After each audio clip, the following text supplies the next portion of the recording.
Welcome back to another technical deep dive here in the debug zone. Today we're tackling a big question and breaking it down with insights from other users. Hopefully this clears up some misconceptions and helps you get the answer you need.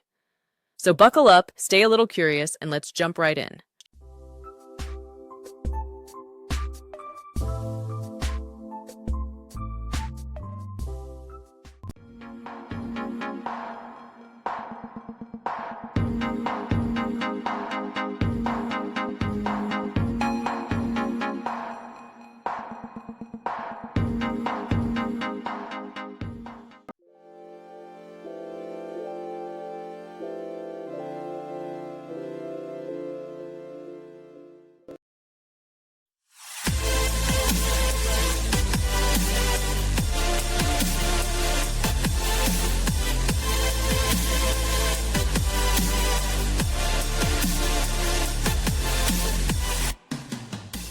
And that's a wrap.